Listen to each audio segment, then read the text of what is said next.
आददानं दन्तैस्त्रीणम् इदं जाच पुनः पुनः सिमद्रूपपदाम्बुजद्धुली स्वां जन्म जन्मनि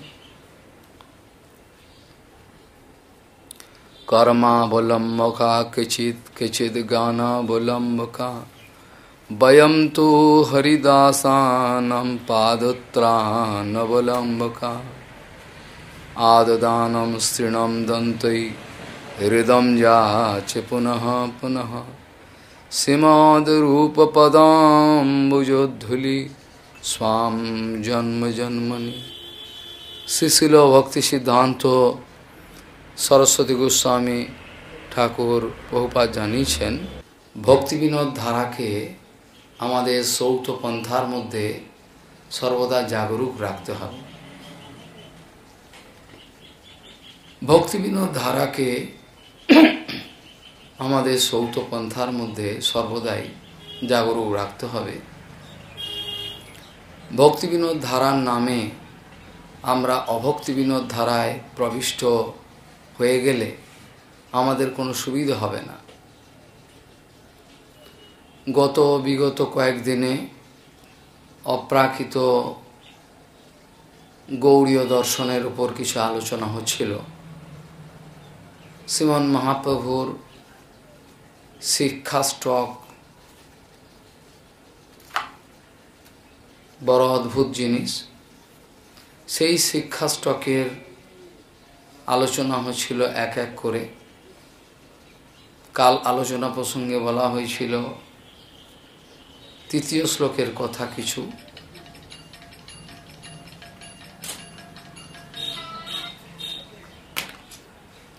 শিক্ষা স্টকের তৃতীয় শ্লোকের আলোচনা চলছিল। সে প্রসঙ্গে যে সমস্ত অপ্রাকৃত কথা উত্থাপন করা হয়েছিল সেগুলো না শ্রবণ করলে তিনাদপি শ্লোক কাউর হৃদয়ঙ্গম হবে না। পরাৎপর অখিলেশ্বর ভগবান শ্রীকৃষ্ণ চৈতন্য এই শিক্ষা স্টককে যে আমাদের উপহার দিয়েছেন, এর মাধ্যমে আমাদের গৌড়ীয় দর্শনের সমস্ত কিছুই আমরা লাভ করতে পারি। গোস্বামীগণ সমস্ত যত গ্রন্থ তিনি তারা উপহার দিয়েছেন, সমস্ত কিছুর মধ্যেই শিক্ষা স্টকের বিস্তৃত আলোচনা ছাড়া অন্য কিছু নয়। বাহ্য দৃষ্টিতে এগুলো বোঝা যায় না। হরিকীর্তন করবার যোগ্যতা হিসাবে শ্রীমন মহাপ্রভু জানিয়েছেন একমাত্র তিনাদপি শ্লোকে প্রতিষ্ঠিত হতে পারলেই আমাদের হরিকথা হরিকীর্তনের যোগ্যতা লাভ হবে। হরিকীর্তনের একমাত্র যোগ্যতা লাভ তখনই হবে যখন আমরা তিনাদপি শ্লোকে সুপ্রতিষ্ঠিত হতে পারি। কালকেও আলোচনা প্রসঙ্গে আমরা দেখেছিলাম,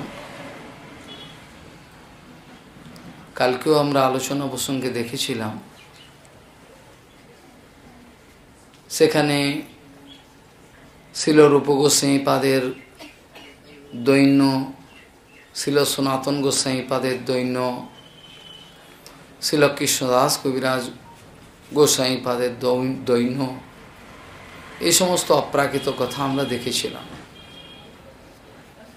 এগুলো বিচার বিশ্লেষণ না করলে পরে তিনাদপি শ্লোক মানে আমি একটা কপটতা ভেবে নেব। তিনাদপি শ্লোকের মানে হলো আমার বোধ হবে যদি এগুলো না চর্চার বিষয় হয়, তাও সেগুলো চর্চার বিষয় হবে যিনি স্বয়ং তিনাদপি শ্লোকে প্রতিষ্ঠিত। যিনি স্বয়ং তিনাদপি শ্লোকে প্রতিষ্ঠিত নয়, তার দ্বারা তিনাদপি শ্লোকের ব্যাখ্যা সম্ভব নয়। আলোচনা প্রসঙ্গে বলা হয়েছিল কৃষ্ণদাস কবিরাজ গোস্বামী বলেছেন, এমন নিঘৃণ্য মোরে কেবা কৃপা করে এক নিত্যানন্দ বিনু জগৎ মাঝারে। এমন নিঘৃণ্য মোরে কেবা কৃপা করে এক নিত্যানন্দ বিনু জগৎ মাঝারে। এটা তার ডাইরেক্ট রিয়ালাইজেশন, এটা তার প্রত্যক্ষ অনুভূতি। আমি যে কোনো আলোচনা করি তাতে সন্তুষ্ট হতে পারি না, মনে হয় যেন অনেক কিছু বলা হলো না, কিছুই বলতে পারলাম না। কালকে এই আলোচনা প্রসঙ্গ উত্থাপন করা হয়েছিল, অহংকারী ব্যক্তি বৃথা অহংকারে তারা মজে রয়েছেন, তারা অহংকারের সমুদ্রে নিমজ্জমান রয়েছেন, তারা দৈনার নবে নিমগ্ন হম শ্রী চৈতন্য বৈদ্যম আশ্রয়ে। শ্রীল কৃষ্ণদাস কবিরাজ গোস্বামী, কৃষ্ণদাস কবিরাজ গোস্বামী বলছেন, আমি দৈন্যের সাগরে ডুবে গিয়ে শ্রী চৈতন্য চন্দ্রের চরণ আশ্রয় করতে চাই। বৈগণ্য কীটকলিত পৈশূন্য ব্রণপরিত দৈনার নামে নিমগ্ন হম শ্রী চৈতন্য বৈদ্যম আশ্রয়। বৈগণ্য কীটকলিত,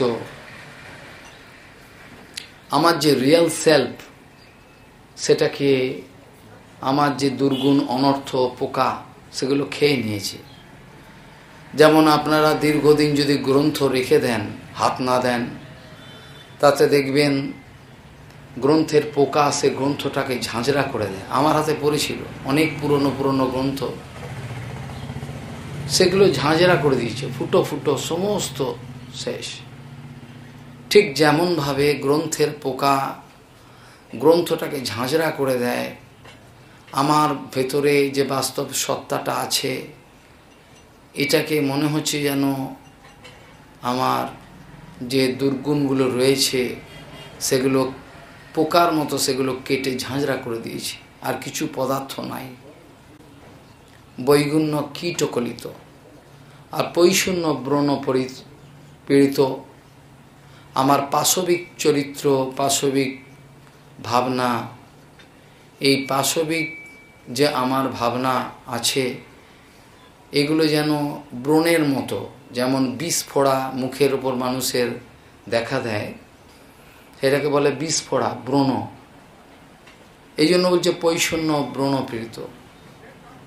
আমার পাশবিক বৃত্তিগুলো যেন ব্রণের মতো সর্বসমক্ষে উঠে পড়ছে, দর্শন দিচ্ছে।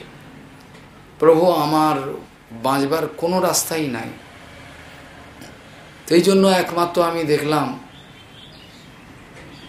যে আপনি ছাড়া আর কোনো গতি নাই। সেই জন্য পূর্বে বলেছেন, এক নিত্যানন্দ বিনু কে কৃপা করবে, সেটাই তো কথা। অপ্রাকৃত দৈন্য কেমন হয় সেটা এই গোস্বামীপাদদের দৈন্য অনুভব করলে পরে কেউ বুঝতে পারে। যেখানে সাক্ষাৎ পরাত্পর অখিলেশ্বর বলছেন যে সনাতন, তুমি তোমার দৈন্য সংবরণ করো, তোমার দৈন্যতে আমার বক্ষ ফেটে যাচ্ছে। সাক্ষাৎ ভগবান বলছেন, তোমার এই যে দৈন্য, তোমরা যে দৈন্য করছো, রূপ সনাতনকে বলছেন, এই দৈন্য শুনে আমার বক্ষ ফেটে যাচ্ছে, আমি সহ্য করতে পারি না। উত্তম হইয়া নিজেকে সর্বদা অধম চিন্তা করা, এটা কার পক্ষে সম্ভব মহারাজ? উত্তম হইয়া আপনাকে কি করেন? ভক্তিবিনোদ ঠাকুর বলেছেন, অধম চিন্তা করেন। আমার মতো অধম কেউ নাই। এটা বড় সহজ কথা নয়। এমন নিঘৃণ্য, ঘৃণ্য আলাদা, নিঘৃণ্য মরে কেবা কৃপা করে এক নিত্যানন্দ বিনু জগৎ মাঝারে। আবার বলছেন, দৈনার নবে নিমগ্ন হম শ্রী চৈতন্য বৈদ্যম আশ্রয়ে। শ্রীকৃষ্ণ চৈতন্য মহাপ্রভুই হচ্ছে সবচেয়ে বড় বৈদ্য। এত বড় বৈদ্য, তিনি সাক্ষাৎ পরাৎপর অখিলেশ্বর, সাক্ষাৎ কৃষ্ণ বস্তু। চৈতন্য মহাপ্রভু সনাতনকে বলেছেন, যখন বারাণসীতে ভোট কম্বল গায়ে ছিল, সেই ভোট কম্বল যখন দিয়ে চলে এলেন গঙ্গার তীরে একজনকে, তখন মহাপ্রভু বলেছিলেন, সনাতন, আমি তাই ভাবি, কৃষ্ণ এত বড় বৈদ্য, সদ্বৈদ্য, সমস্ত রোগকে বিনাশ করে দিয়ে উপশম করে একটা রোগ রেখে দেবে তা তো হয় না। যে ভালো চিকিৎসক, যিনি ভালো বৈদ্য, তিনি রোগের রুট কজ অর্থাৎ কোথা থেকে রোগটা এসছে সেই মূলটা অনুসন্ধান করেন। সেখান থেকে যে যে উপসর্গগুলো দেখা দিয়েছে সেই সেই রোগগুলোর প্রত্যেকটা সিমটম ধরে প্রত্যেকটাকে সমাধান করে দেয়। এটা হচ্ছে সদ্বৈদ্যের লক্ষণ। সদ্বৈদ্য কখনো সমস্ত রোগ সারিয়ে একটা রোগ আপনার রেখে দেবে তা তো হয় না, মহাপ্রভু বলছেন। কিন্তু আমরা জানি কৃষ্ণস্বরূপে তিনি যে বৈদ্যের কাজ করেছেন, তার থেকে সেই কৃষ্ণ যখন গৌর স্বরূপ নিয়ে এসছেন, তাতে তিনি বৈদ্যের কাজ বাস্তবিক অনেক বেশি করেছেন, অনেক। এটা কি বলে বৈদ্যের কাজ? সেই জন্য রূপ গোস্বামীপাদ বলেছেন, করুণায় অবতরণ কালো, করুণা ঘন অবতার, ঐশ্বর্য প্রধান মাধুর্য বিগ্রহ, আর মাধুর্য প্রধান ঐশ্বর্য। বলছেন এই যে আশ্চর্য গৌর অবতার, এতে তিনি পাত্র কোনো বিচার করেন নাই, দেশকাল, যোগ্যতা অযোগ্যতা, জাতি, কোনো কিছু তিনি বিচার করেন নাই।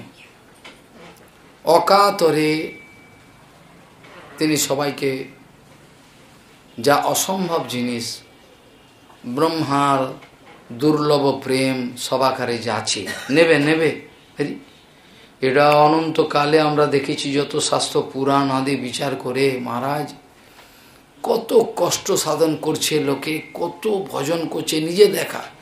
হিমালয়েতে বিভিন্ন পর্যটন করতে গিয়ে দেখেছি কেউ কেউ যোগী জলের মধ্যে এক পা খাড়া করে জলের স্রোতে দাঁড়িয়ে রয়েছে, খালি তার এক লোটা দুধ পেয়েছেন, গরম দুধ, সারাদিন দাঁড়িয়ে রয়েছে। আরে বাপ রে বাপ, এত সুবিধে, এত আনন্দময় ভজন কোন যুগে কে পেয়েছিল? যে যুগেতে সংকীর্তনের নৈব ক্রিয়াত, যে 64 প্রকার ভক্তি অঙ্গ, সেগুলো সবই আমার সংকীর্তনের দ্বারাই করতে হবে। জীব গোস্বামীপাদ সিদ্ধান্ত লিখেছেন, যদ্যপি অন্যান্য ভক্তি যাজন করতে হবে, তথাপি সেই সমস্ত ভক্তি অঙ্গগুলো যদি সংকীর্তনের সহায়তায় না করা হয় কলিকালে, তাহলে সেটা হবে না, সংকীর্তনের দ্বারা করতে হবে। শ্রী চৈতন্য নামক বৈদ্যের কথা অনন্তকাল যদি অনন্তদেব বলেন তাও শেষ হবে না। গৌরের করুণা বড় আশ্চর্য। আবার গৌরের করুণাগুলো আমাদের সম্মুখে গুরু বৈষ্ণবের রূপ ধারণ করে এসছেন। শ্রী গৌর করুণা শক্তি বিগ্রহায় নমস্তে। গৌরের করুণা একটা স্বরূপ ধারণ করেছেন, করে শিল ভক্তিবিনোদ ঠাকুর রূপে এসছেন, গুরুবর্গ যারা সমস্ত। গৌরের করুণার কথা, চৈতন্য চন্দ্রের দয়া করহ বিচার, বিচার করিলে চিত্তে পাবে চমৎকার। চৈতন্যচন্দ্রের দয়ার বৈশিষ্ট্য যদি বিবেচনা করা যায়, নিজের ওপর ধিক্কার আসবে, নিজের ওপর ধিক্কার আসবে। বলছেন আমাদের কৃষ্ণদাস কবিরাজ গোস্বামী, নিজেকে অযোগ্য জেনে মনে ওঠে ক্ষোভ, নিজেকে অযোগ্য জেনে মনেতে আমার বড় খেদ উত্থাপন হচ্ছে, বাস্তবিক খেদ।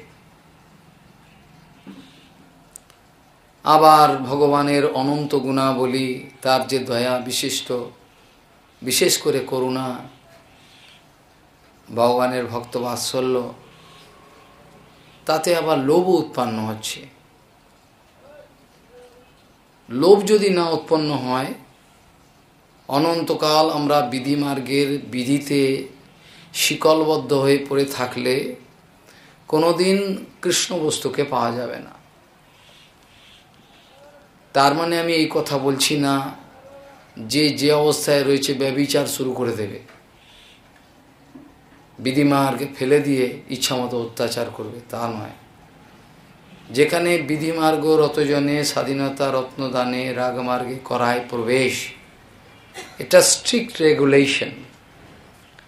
এই ইনজাংশন কেউ ভায়োলেট করতে পারবে না, করলে তার সর্বনাশ উপস্থিত হবে। কিন্তু একটা কথা কানেতে যেন ভালো করে ঢোকে, যে বিধিমার্গে কৃষ্ণ প্রেম পাইতে নাহি শক্তি। বিধিমার্গেতে কৃষ্ণ প্রেম পেয়ে যাবে, অনন্তকাল তুমি বিধিমার্গে রয়ে যাবে, তাতে তুমি কৃষ্ণ প্রেম পেয়ে বৈজধামে তুমি প্রবিষ্ট হবে, কোয়াইট ইম্পসিবল, কোনোদিন হবে না। এক্স্যাক্ট প্রসিডিওরটা কি? লোকে এতই উন্মত্ত রয়েছে, তারা গুরু বৈষ্ণবের সামনে থেকেও তাদের কোনো আক্কেল হচ্ছে না।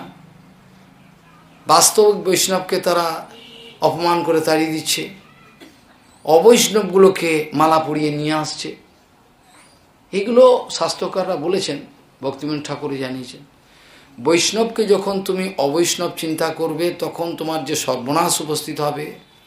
আবার অবৈষ্ণবকে যদি তুমি বৈষ্ণব চিন্তা করে আদর করতে যাও, সর্বনাশ কোন দিকে যাবে, কোন পথে যাবে? সেই জন্য ছিল ভক্তিবিনোদ ঠাকুর বলেছেন, বৈষ্ণব চিনিয়া করিব আদর হৃদয়ের বন্ধু জানি। কেন এই কথাটা তুললাম না, যতক্ষণ তুমি বৈষ্ণব চিন্তা না পারবে, যতক্ষণ তুমি বৈষ্ণবের তত্ত্ব না উপলব্ধি করবে, কি বৈষ্ণবের সেবা করবে? যতক্ষণ তিনি যে অবস্থায় রয়েছেন সেটাতে আমি উঠতে না পারি, ততক্ষণ এখান থেকে কী করে সেবা করা সম্ভব হয়? একজন ব্যক্তি আমার গুরুপাদ চারতলায় রয়েছেন, তিনি অসুস্থ লীলা করছেন। কেউ বললেন আপনি একটু গরম দুধ করে গুরুদেবকে ঠিক 5টার সময় আপনি পান করিয়ে আসবেন। আমি নিচে দুধ জাত দিলাম, নিচেই দাঁড়িয়ে রয়েছি, গুরুপাদ 5তলায় রয়েছেন। আমি যাব, সেই ঘরে খুলব, তার অনুমতি নেব, অনেক পদ্ধতি এর মধ্যে। একতলায় দাঁড়িয়ে বসে থাকলে কিছুই হলো না। জড় মানুষগুলো যত রয়েছে, অভিমানী মানুষ, তারা যে অবস্থাতে পড়ে রয়েছে, সেই স্টেজ, সেই প্ল্যাটফর্ম, সেখান থেকে যতক্ষণ উন্নীত না হতে পারবে, ততক্ষণ সম্ভব হয় না। গুরু বৈষ্ণব ভগবান তিন একই প্ল্যাটফর্মে রয়েছে। ভগবান গুরু বৈষ্ণব এক।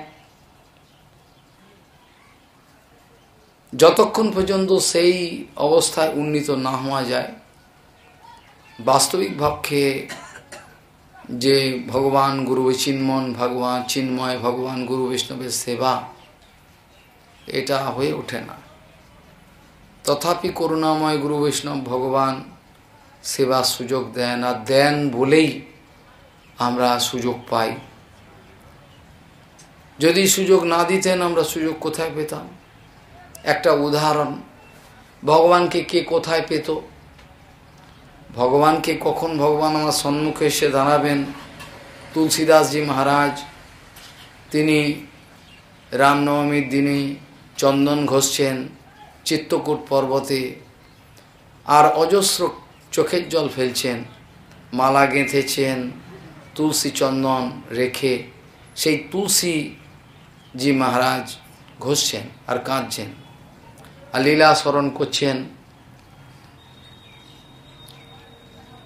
রামজি কি সামনে আসবেন, যাকে আমি সাক্ষাৎ পড়াতে পারি?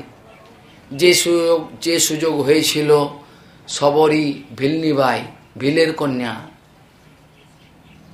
তার সুযোগ হয়েছিল। ভিলের কন্যা সবরই গুরুদেবের আদেশে দৃঢ় বিশ্বাস রেখে সেবা করছিলেন। কোথায় গিয়ে বৃদ্ধ অবস্থা পৌঁছে গেছেন, এখনো রাম এলো না। সবরই প্রতীক্ষা। সবরই তখন ছোট বয়স, তখন বলেছেন গুরুদেব তুই এভাবে কর, রামজি তোর সেবা নেবে। গুরু বাক্যে বিশ্বাস। আমরা এগুলো কীর্তন করি, কিন্তু অনুভবের বিষয় হয় না। গুরুমুখ পদ্মবাক্য হৃদয়তে করিয়া ঐক্য, আর না করিও মনে আশা। এটা গান করা খুব সহজ, কিন্তু হৃদয়তে এই ভাবটা আনা, ডাইরেক্ট অনুভব করা, এটা সম্ভব হয় না, অসম্ভব।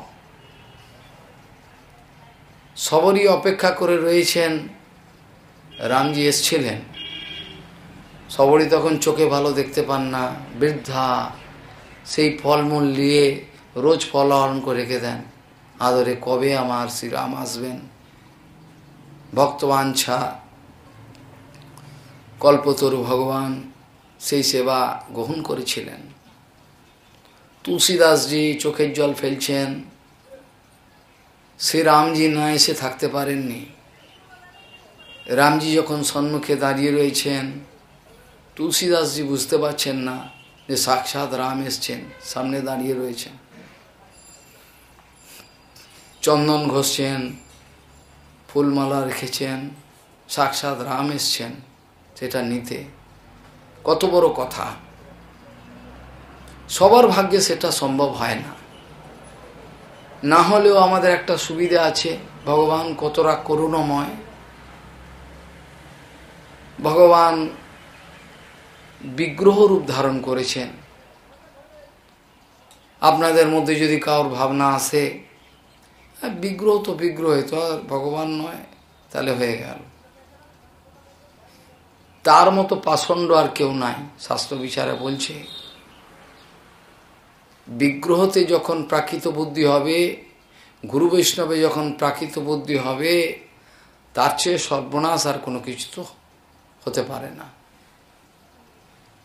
নাম বিগ্রহ স্বরূপ, তিনে ভেদ নাই তিন, চিদানন্দ রূপ। এইটা যখন অনুভব হবে তখন তো হয়েই গেল।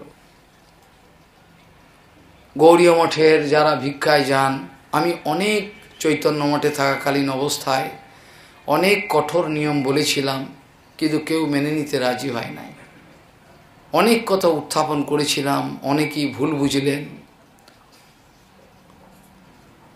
দুর্ভাগ্য আমার। প্রভুপাদ যখন শরীর ছাড়েন তখন দুঃখের সঙ্গে বলেছিলেন বিনোদ দাকে, বিনোদ বিহারী পরম পূজ্য কেশব গোস্বামী মহারাজকে, পুরুষোত্তম ধামে, আমার কথা আর লোকে বুঝতে পারছে না, আমার কথা আর কেউ গ্রহণ করছে না, আমি থেকে কি করব? সত্যিই তো তাই। গুরু বৈষ্ণবের ইউটিলিটি কোথায়? যদি আপনারা মনে করেন গুরু বৈষ্ণব আপনাদের ভোগের বস্তু, সেক্ষেত্রে তো সর্বনাশ উপস্থিত হবে। বেশিরভাগই তাই চিন্তা করেন। গুরু বৈষ্ণবকে দিয়ে নিজের যে অভীষ্টগুলো পূরণ করিয়ে নেব, আর বাঞ্ছা কল্পতরু গুরু বৈষ্ণব তাই করে দেন, যা আসল জিনিস পাবে না। বাস্তবিক গুরু বৈষ্ণব, ভগবান, নাম, এগুলোকে কাজে লাগিয়ে আমি আমার নিজের যে স্বার্থগুলোকে উদ্ধার করব, এটা পাশবিক চিত্তবৃত্তি হয় না, কিন্তু এটা সম্ভব, বেশিরভাগই তাই হয়। আমি আমার গুরু বৈষ্ণবকে সামনে রেখে তামাম দুনিয়ার প্রতিষ্ঠা সংগ্রহ করতে পারি অনায়াসে, কিন্তু শিষ্য হলো সেই, যিনি গুরুর পরিচয় যদি বাহ্যদৃষ্টিতে নাও দেন, তার চরিত্র, তার আচরণ, তার আদর্শ, তার কথা শ্রবণ করার পরে লোকে অবাক হয়ে বলবে ইনি কার শিষ্য, ইনি কার শিষ্য, যার মধ্যে এত তেজ প্রকাশ পাচ্ছে। শিষ্য যদি এ হয় তা গুরুদেব কে? তাকে বলে শিষ্য। যে শিষ্য গুরুদেবের নামকে কাজে লাগিয়ে অ্যাডভার্টাইজমেন্ট করে নিজের সমস্ত সাধ্য দুনিয়ায় প্রতিষ্ঠাকে অর্জন করবেন, তিনি বাস্তবিক শিষ্য নন। কিন্তু জগতের লোকগুলো এত বোকা, যেখানে লোক সংখ্যা বেশি, যেখানে ফুলমালার সংখ্যা বেশি, যেখানে টাকা পয়সা বেশি, ভোজ ভাণ্ডারা যেখানে বেশি, সেইখানেই লোকে যাবে। আজকের দিনে ছিল গৌরকিশোর দাস বাবাজি মহারাজ যদি গঙ্গা তীরে প্রকট থাকতেন, আমার সন্দেহ আছে কটা ব্যক্তি তার কাছে যেতেন গালাগাল শুনতে, কটা ব্যক্তি যেতেন। দুর্ভাগ্য আমাদের, আমরা এত বড় সৌভাগ্য পেয়েও আমরা দুর্ভাগা। প্রভুপাদ বলছেন তোমাদের কপাল পুড়েছে, আমি দেখছি তোমাদের কপাল পুড়ে ছাই হয়ে গেছে। পরমানন্দ প্রভু বলছেন, প্রভুপাদ কি চিন্তা করছেন, কি দেখছেন, এত প্রসাদ দিয়ে দিয়েছি কখন? প্রভুপাদ বলছেন, আমি চিন্তা করছিলাম, দেখছিলাম তোমাদের কপাল পুড়ে গেছে। এত সৌভাগ্য, যেখানে নয়নমণি মঞ্জুরি সাক্ষাৎ এসছেন আমার পরম গুরুদেব। আমি ভগবানের কাছে যেতে পারবো না, আমি পারবো না কেন? তিনি তো সাক্ষাৎ এসছেন আমাকে নিয়ে যাওয়ার জন্য। মহারাজ, বিশ্বাসের অভাব। গুরু বৈষ্ণব বাক্য, শাস্ত্রের বাক্য, এটাতে পরিপূর্ণরূপে বিশ্বাস করাটা কার পক্ষে সম্ভব হয়? যার ওপর পূর্ণ কৃপা বর্ষিত হয়েছে। গুরু বৈষ্ণবকে যেমন প্রাকৃত দেখতে নাই, বিগ্রহকে প্রাকৃত দর্শন করতে নাই। নাম বিগ্রহ স্বরূপ, তিনে ভেদ নাই, তিন চিদানন্দ রূপ। বিগ্রহের মধ্যে করুণা বেশি প্রকাশ পেয়েছে, সে বিগ্রহের মধ্যে করুণা বেশি প্রকাশ পেয়েছে। ভগবানের যে স্বরূপ তার মধ্যে অত করুণা নয়। সেই ভগবানই বিগ্রহরূপে যখন আমার সম্মুখে আছেন, আমি তাকে ইচ্ছামতো খাওয়াতে পারি, ইচ্ছামতো শয়ন দিতে পারি, ইচ্ছামতো মালা পরাতে পারি, কত কিছু আমার অ্যাডভান্টেজ। আর ভগবান সম্মুখে এসে দাঁড়াবেন, ধ্রুব মহারাজ সম্মুখে এসে দাঁড়িয়েছেন, তুলসীদাসজির সম্মুখে এসে দাঁড়িয়েছেন, এগুলো তো সবার সময় হয় না। আর তাও তো তিনি সবসময় থাকবেন না। গৌরীদাস পণ্ডিতের আলয়েতে, তার প্রেমেতে আবদ্ধ হয়ে বিগ্রহরূপে তিনি ছিলেন। অনেকে এগুলো উল্টো ব্যাখ্যা করেন। গৌরীদাস পণ্ডিত তার বিগ্রহেতে কম বিশ্বাস ছিল কি? কিন্তু গৌর নিত্যানন্দ যখন বলেছিলেন যে এই যে বিগ্রহ দেখছো, এই গৌর নিত্যানন্দ, এই আমি রয়েছি, বলো না আমার তোমাকে চাই, তোমাদের দুজনকে আমার চাই। বলে ওইটি আমরা দুজন। বলো না, তা হবে না। বলো তাহলে দেখো, তাহলে আমাদের রাখবে? বলে হ্যাঁ। তাহলে বিগ্রহ এবার দুজন চলে যাচ্ছে, এরা দাঁড়িয়ে পড়লেন। আবার বিগ্রহগুলোকে ধরতে যাচ্ছেন, তাহলে আমাদের রাখবে না ওই দুজনকে? একই আমরা। এটা তার লীলা। তিনি কি জানতেন না সিদ্ধান্ত? এটা একই। আমাদের প্রীতিটার অধিক্য, মানে বিগ্রহ লিখে তো তিনি 100% বিশ্বাসী, তো ভগবানের নিজজন। তথাপি আমি সাক্ষাৎ তোমাদেরকে সামনে রাখব। তাহলে বিগ্রহের ওপর ধর্মপত্নীর একজনের নাম হচ্ছে মূর্তি। ধর্মের যে পত্নী আছে 13 জন, তার একজনের নাম হচ্ছে মূর্তি। এই যে মূর্তিরূপে ভগবান প্রকাশিত হন, এর উপর আমার দৃঢ় বিশ্বাস থাকলে, আমার সেবা ভাব যদি জাগরুক হয়, তাহলে সমস্ত সমাধান হয়ে যাবে। রঘুনন্দন আচার্যের কথা কাটোয়াতে আলোচনা আমি করেছিলাম, বারবার একই কথা, সময় নাই। আলোচনা প্রসঙ্গে গুরুবর্গের যে অপ্রাকৃত দৈন্য, সেই দৈন্যতে আমি যদি প্রতিষ্ঠিত হই, তাহলে আমার সমস্ত সুবিধা হয়ে যাবে। কিন্তু কপটতা যদি থাকে, দৈন্য করতে গিয়ে যদি কপটতা আশ্রয় করি, তাহলে বড় সর্বনাশ উপস্থিত হবে। কপটতা যদি আশ্রয় করি দৈন্যের নামেতে, তাহলে সর্বনাশ উপস্থিত হবে। যার জীবনে প্রতিষ্ঠা আশা বলে কোনো কিছু নাই, তার পক্ষেই হরিকীর্তন হরিকথা সম্ভব হয়। অনেক ব্যক্তি ভালো ভালো ভাষণ দিতে পারবেন, কিন্তু সেটা হরিকথা হয় না। কারণ এর আগেও বৃন্দাবনে আলোচনা বিভিন্ন জায়গায় করতে হয়। সেখানে বলছেন লেকচারে থাকে ল্যাঙ্গুয়েজ, আর ভাষণে থাকে ভাষা, হরিকথাতে থাকে প্রাণ, বীর্য। শুধু ভালো ভালো ভাষা, ভালো ভালো কথা, এটা হরিকথা নয়। যারা বাস্তবিক ভজন করেন তারা উপলব্ধি করতে পারেন কোনটা হরিকথা আর কোনটা লেকচার। আর তিনাদপিতে প্রতিষ্ঠিত না হওয়া পর্যন্ত তার মুখে চৈতন্য মহাপ্রভুর এটা কন্ডিশন, তার মুখে হরিকথা হবে না। সেই জন্য বলছেন তিনাদপি শুনেছেন তররিব ছিল, এটাকে প্রভুপাদের ইচ্ছায় হয়েছে কি তররপি, সহিষ্ণু না। এটা ভুল নয়, ঠিক আছে।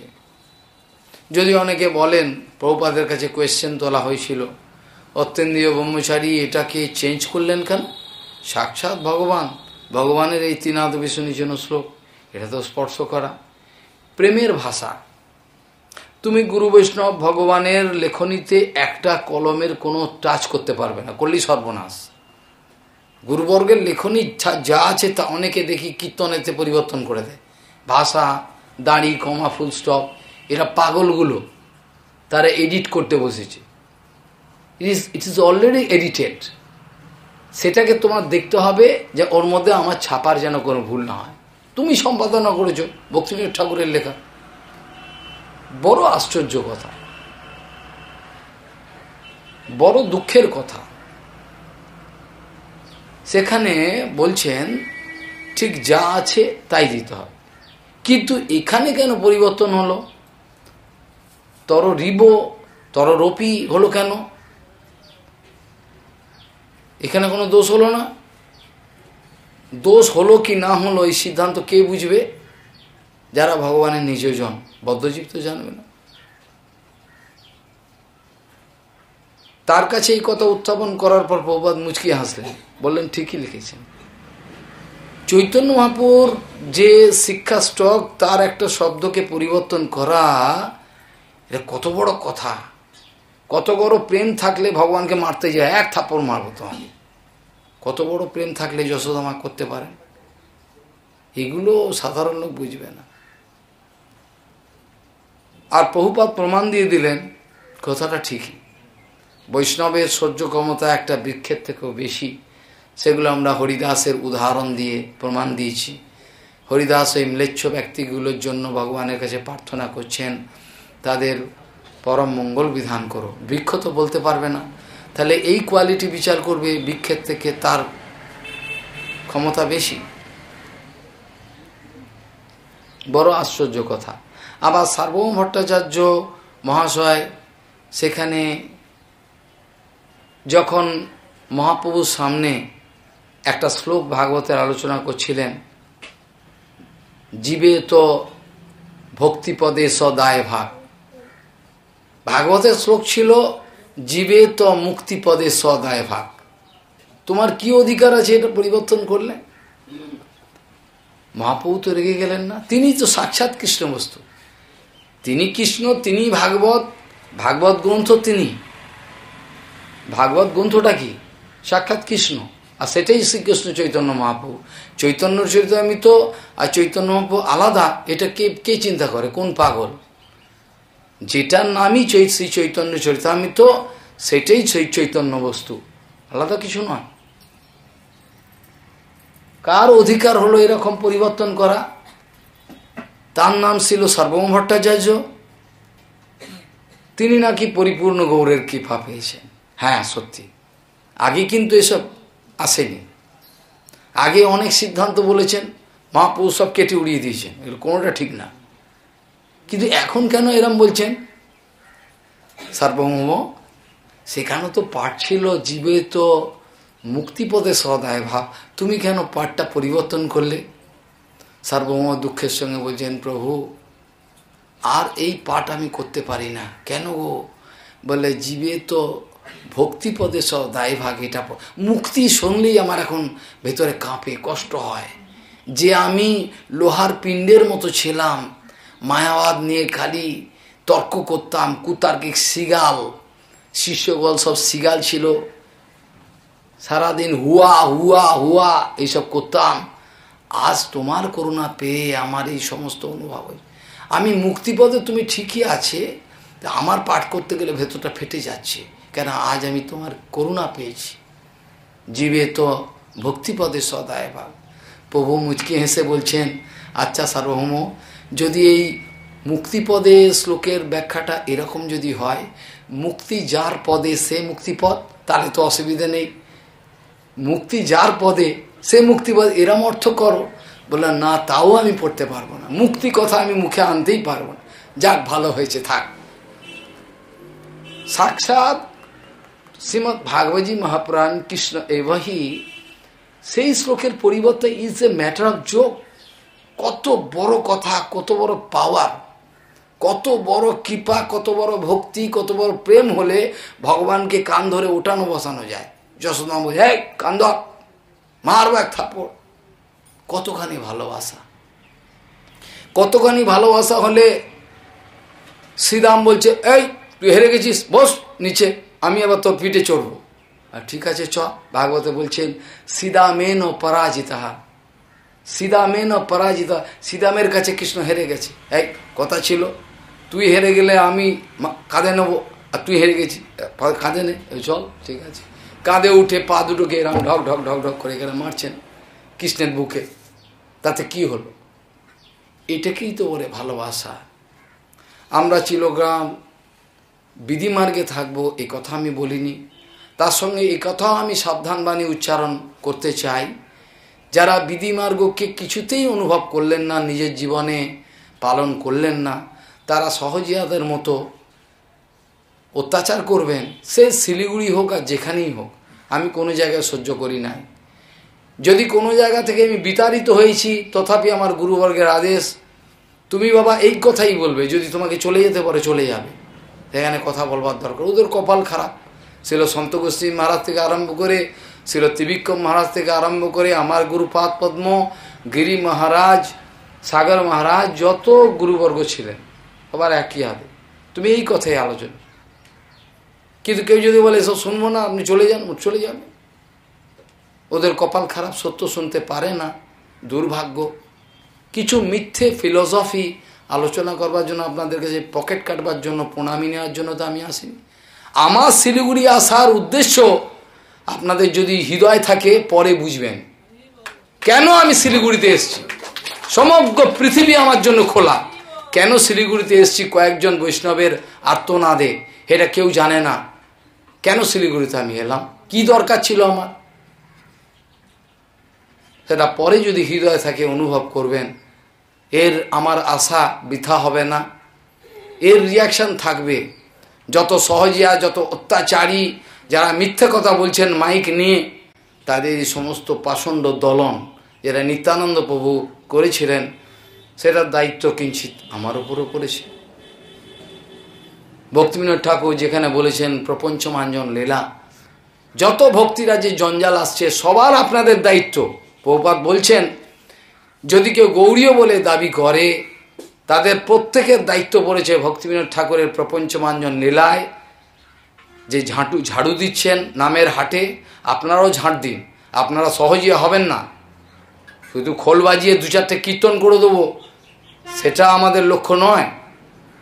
যে কথা, যে কীর্তন ভগবানের হৃদয়কে বিদীর্ণ করবে, সেই কীর্তন আপনাদের করতে হবে, আমাকেও করতে হবে।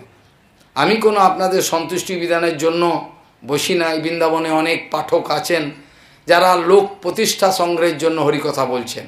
আমার উদ্দেশ্য তা নয়। আমি জানি আমার পপুলারিটি কম হবে, আমার কথা হয়তো অনেক সময় অনেক লোক শোনেন, অনেক সময় অল্প লোকও শোনে, তাতে আমার কিছু বিকার নাই। যেখানে আশা নাই সেখানে বিকারের প্রশ্ন নয়। যেখানে আশা থাকবে সেখানে নানা রকম বিকার জন্মাতে পারে। তাই সেখানে বলা হচ্ছে রূপানুগ ভজনে প্রবেশের বাস্তবিক যোগ্যতা লাভ করতে হবে আমাদের। উদ্যাব্রত পালন কাদের জন্য? যদি আমরা বিধিমার্গে চিরকাল পড়ে থাকি, বিধিমার্গের লোকেদের জন্য উদ্যাব্রত। উদ্যাব্রত বলেন দামোদর ব্রত, নিয়ম সেবা ব্রত তারা বলেন। নিজেকে নিয়মে বাঁধবার জন্য একটা ব্যবস্থা। লোক তো অত্যাচারী, নিজেকে নিয়মে ব্যবস্থিত রাখবার জন্য এই নিয়ম সর্বব্রত। বাস্তবিক রাগানুগা পথের যারা পথিক ছিল, গৌরকিশোর দাস বাবাজি মহারাজ, বড় বড় সব বৈষ্ণব যারা, বংশীদাস বাবাজি মহারাজ, এদেরকে তুমি কি বিধি মার্গে থেকে ট্রিটমেন্ট করতে চাও? তাকে ধরে এনে বলে আপনি আরতি দর্শন করেন না, কি ব্যাপার আপনার জীবন? হ্যাঁ, আরে মহারাজ, যার জীবনে সবসময় আরতি চলছে, কি আরতি দর্শন করাবে তুমি? সেই জন্য সেখানে বলা হয়েছে যে যারা এই ধরনের অবস্থায় আছেন তাদের সর্বক্ষণই উজ্জাব্রত চলছে। উজ্জাব্রত নয়, উজ্জেশ্বরী রাধারানী, তার ব্রতটা কি? সর্বেন্দ্রিয়ে কৃষ্ণকে সেবা করা।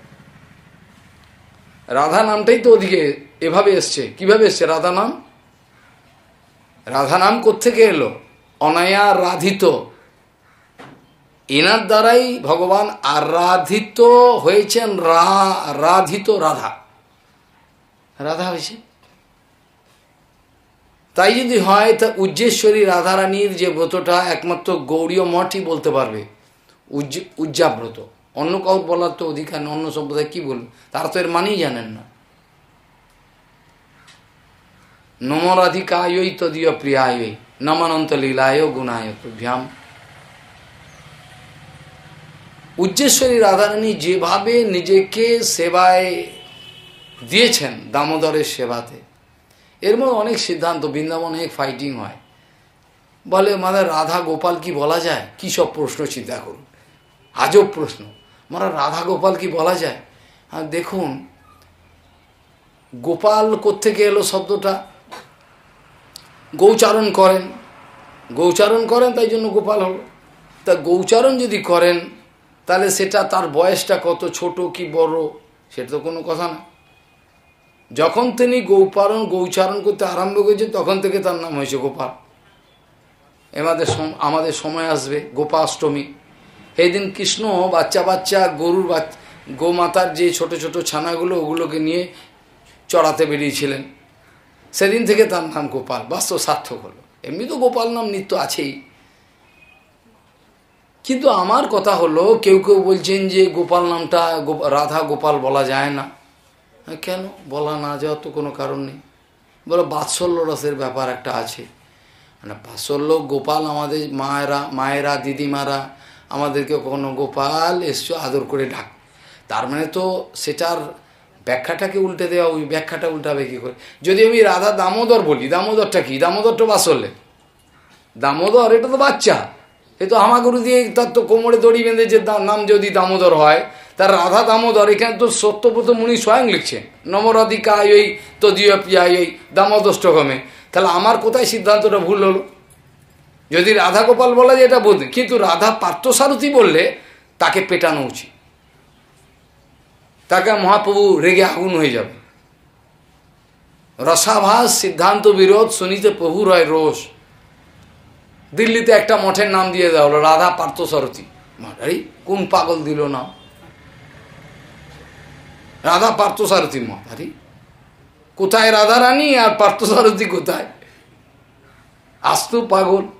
কিন্তু তারাই এখন সব জগৎ জুড়ে প্রচার করছেন। ওরা বলছে ওরাই, আমরা আর কি প্রচার করব? করার কিছু নেই। এখন হয়েছে মানি পাওয়ার ইজ দ্য বেস্ট পাওয়ার। অর্থ বল, লোক বল যার আছে সেই নাকি প্রচার হয়। ঠিক আছে, তাই হোক। তো একটা জায়গা তো একজন আছেন, তিনি তো চোখ খুলে দেখছেন, নিত্যানন্দ।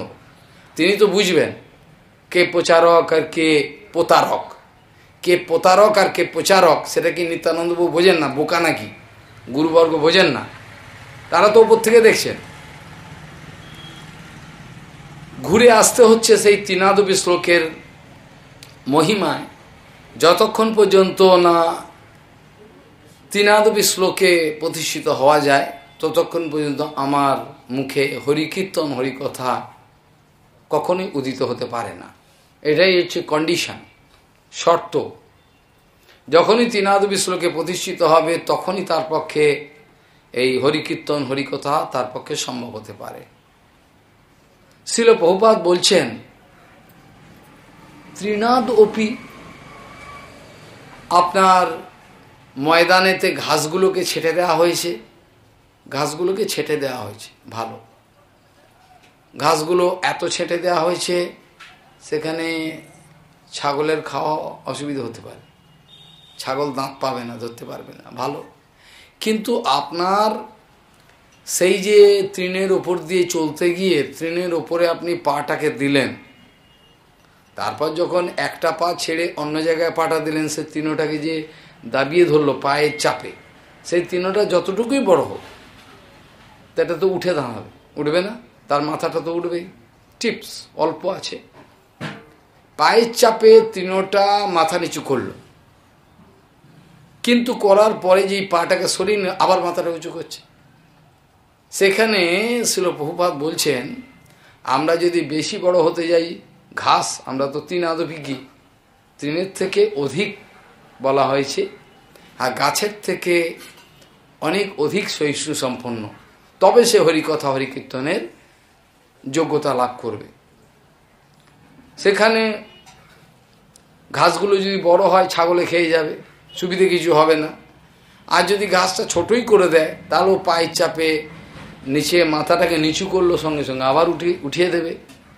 সেই জন্য এখানে বলা আছে এই কথাটা, তিনাদপি শুনেছেন, তিনের থেকেও নিচুতে যেতে হবে আমাদের। যখনই মানুষ নিজের প্রতিষ্ঠা আশা ত্যাগ করে, সর্বাঙ্গীনভাবে আশা আকাঙ্ক্ষা ত্যাগ করে, বিন্দুমাত্র তার অভিমান থাকে না, তখনই ভগবান তাকে উঁচু আসন দেন। দেখবেন ভজন মহলে, ভজন রাজ্যে যত আছে সব একটা একটা করে উদাহরণ দেব। যখনই আপনি নিজেকে প্রমাণ করবেন আমি সবচেয়ে বড় সাধু, ততক্ষণ বোধ মায়াদেবী লাথি মেরে আপনাকে নিচে ফেলে দেবে। আর যখনই সমস্ত সর্বস্ব ছাড়িয়া পড়েছি তোমার পদে যেটা, সেই সময় কি হবে, যখন সাধকের হৃদয় থেকে বিন্দুমাত্র ইচ্ছা নেই আমার কেউ জয়গান দিক, আমার দরকার নেই, কোনো কিছু প্রয়োজন নেই, আমার জয়গান দেবেন না, দেন আমার লজ্জা হয়। এরকম অবস্থাটা সবার হয় না, এটা মুখে বলা যায়। আমরা এমন দুর্বৃত্ত যে মরে যাওয়ার পরেও আমাদের নামটা যেন জগতে থাকে, এরকম একটা ইচ্ছা থাকে। আমি অনর্থের বিচারগুলো করব পরে, 4 প্রকার অনর্থ। তারপর দেখবেন মানুষের ঐহিক পারত্রিক বড় বড় সমস্ত অর্থ সম্পন্ন মারবাড়িগণ এমন এমন কাজ করে যায় যে মরে গেলেও তার নাম থাকবে, বিরাট বিরাট স্কুল কলেজ হসপিটাল, আবার তার নামে সেবার ব্যবস্থা চিরকাল, পয়সা আছে, সেই দ্বারা হয়ে যাচ্ছে। বড় আশ্চর্য, প্রতিষ্ঠা আশা কেউ মরে গিয়েও ছাড়তে পারে না, মরে যাওয়ার পরেও ইচ্ছা থাকে আমি মরে যাব কিন্তু আমার নামটা যেন থাকে। এটা চারটিখানি কথা নয়। কিন্তু শ্রী মাধবেন্দ্র পরিবাদের ক্ষেত্রে আমরা দেখেছিলাম সেরকম তিনাদপি ভাব এর চেয়ে বড় হতে পারে না। ছিল কৃষ্ণদাস কবিরাজ গোস্বামী, ছিল রূপ গোস্বামী পাদ, ছিল সনাতন গোস্বামী পাদ, ছিল মাধবেন্দ্র পরিপাদ, এদের যে তিনাদপি, এর ওপরে কে যেতে পারে? এর ওপরে হয় না। সেখানে মাধবেন্দ্র পরিপাদ দৈন্য ভরে বলছেন, সকালে হলেই লোকে বলবে, সব জায়গায় প্রচার হয়ে যাবে যে আমাকে গোপাল ক্ষীর দিয়েছে, আমাকে সব আমার পায়ে ফুল দিতে আসবে, পূজা করতে আসবে, আমি রাতের অন্ধকারে পালিয়ে যাই, দরকার নেই। প্রতিষ্ঠার স্বভাবেই যেই না চায় তার হয় বিধাটা নির্মিত। প্রতিষ্ঠা স্বভাবে কৃষ্ণ ভক্তের পেছনে প্রতিষ্ঠা গড়িয়ে যায়। তুমি তার প্রতি হিংসা করে লড়াই করে তার প্রতিষ্ঠা যেন না হয়, ওনাকে ওখানে হরিকথা বলতে দেব না, উনি যেন ওখানে না আসে, আমার প্রতিষ্ঠার ব্যাঘাত হবে, কতদিন পারবে সাকসেসফুল হতে? শাক দিয়ে মাছ ঢাকা যায় না। আপনারা যথেষ্ট বুদ্ধিমান হওয়ার চেষ্টা করুন। কে আপনাদের ঠকাচ্ছে, কোথায় বাস্তব কথা আপনারা শুনছেন, এগুলো অনুভব করুন। যেটাকে প্রথমেই শুরু করলাম, ভক্তিবিনোদ ধারাকে অনুভব করুন, তাহলে অভক্তিবিনোদ ধারায় যাওয়ার ইচ্ছা হবে না। ভক্তিবিনোদ ধারাকে যদি আপনারা অনুভব করেন, তাহলে জীবনে কোনোদিন রুচি জাগবে না অভক্তিবিনোদ ধারা আমরা যাই। অভক্তিবিনোদ ধারা অনেক সুবিধে পাওয়া যায়, আমি তা জানি। ভক্তিবিনোদ ধারা কী সুবিধে পাবেন না? অভক্তিবিনোদ ধারায় প্রচুর সুবিধে পাওয়া যায়, কিন্তু দেখুন আপনাদের রুচি, যদি এ অধমের কথা রুচি হয় তো গ্রহণ করলে, আর নাহলে পড়ে থাকলো। সেই জন্য বলছেন তিনাদপি শ্লোক আলোচনা অনেক অনেক বিস্তৃত রূপে করা উচিত। এর অনুভব যখন আমাদের হৃদয় হবে তখনই আমরা বাস্তবিক ভজন রাজ্যে প্রবিষ্ট হব। এখন ভজন রাজ্যে প্রবিষ্ট হইনি। গৌড়ীয় মঠের গেটের বাইরে আমরা স্লোগান দিচ্ছি, দিতে হবে, করতে হবে ইত্যাদি স্লোগান গৌড়ীয় মঠের গেটের বাইরে। গৌড়ীয় মঠের গেটের মধ্যে আমাদের প্রবেশ হয়নি। গৌড়ীয় মঠের গেট দিয়ে ঢুকে পড়লে সেখানে তো রূপপাদের যে সেবা বৈশিষ্ট্য সব দেখতে পাব। জোর করে গৌড়ীয় মঠের ভেতরে ঢোকা যায় না, গায়ের বলে কোনোরকমভাবে গৌড়ীয় মঠে প্রবেশ হবে না। পূর্ণ চেতন বস্তু হচ্ছে চৈতন্য মঠ, যেটাকে চৈতন্য মহাপ্রভুর থেকে অভিন্ন মনে করা হয়েছে। সেটা প্রভুপাদ বলেছেন যে চৈতন্য মঠ পূর্ণ চেতনের উৎস, অর্থাৎ সাক্ষাৎ চৈতন্য। চৈতন্য মঠটাকে কোনো কাঠ পাথরে ইট পাথরের একটা বিল্ডিং, এটাতে আমার অধিকার আছে তোমার অধিকার নেই, এটা হয় না। যে ভজন করবে, যে প্রভুপাদের সিদ্ধান্তে প্রতিষ্ঠিত, সেই চৈতন্য মঠের। এটা বাইরের দৃষ্টিতে আমাকে দূরে দেখলে মনে হবে আপনার প্রমাণ করার ক্ষমতা নেই যে আমি চৈতন্য মঠের নয়। যদি চৈতন্য মঠের না হতাম তা চৈতন্য মঠের কথা আমি অনর্গল বলতাম না, আমার মুখে আসতো না। কোনোভাবেই আপনাদের ক্ষমতা নেই, প্রমাণ করতে পারবেন না আমি চৈতন্য মঠের। আমি চৈতন্য মঠের, আমি সর্বদাই প্রভুপাদের সিদ্ধান্তের সঙ্গে বিরাজ করছি, প্রভুপাদের মঠেতে রয়েছি, চৈতন্য মঠেই রয়েছি।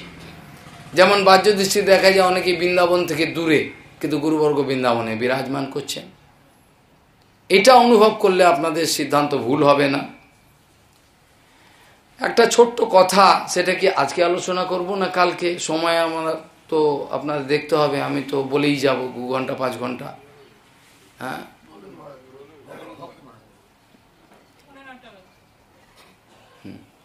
আর একটু আলোচনা হোক। সেখানে বলছেন